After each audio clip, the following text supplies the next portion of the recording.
the dog who wanted to be a boy. Mark was a big dog who had a big wish. He wanted to be part of a family. But Max lived at the dog pound. And at the dog pound, he had a big problem.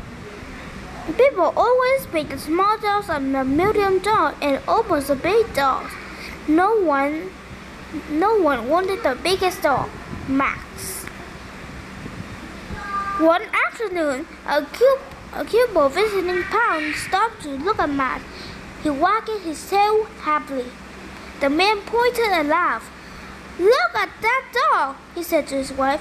"He is so big, I bet he would eat us of house and home." They didn't adopt Max. Max was really sad. He curled into a tight ball. He tried to look as small as possible. Soon he drifted to sleep and dreamed being a boy. When he woke up, he had an idea. That night, Max snuck out of the pound. He tried it across the street in the new live adoption center for boys. Max told himself, "I'm so big, I can pretend to be a boy. The family will adopt me." A new laugh, Max acted just like other boys.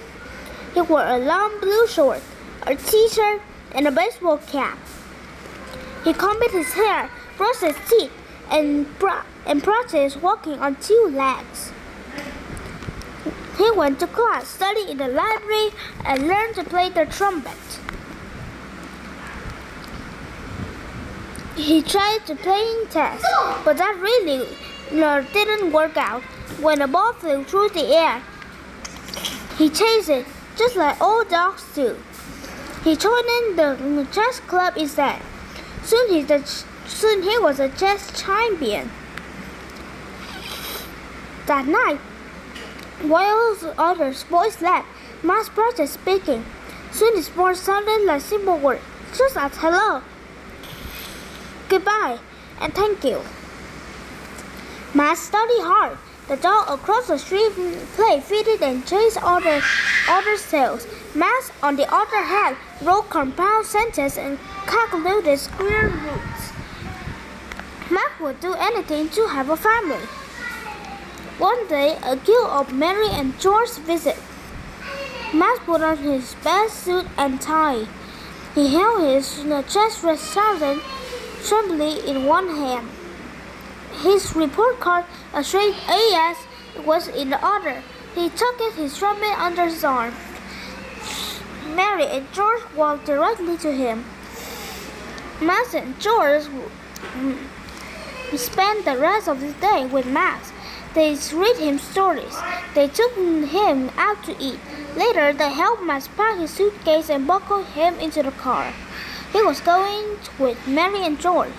When the car stopped at the house, Max felt his whip. His tail began to wag. He made it stop.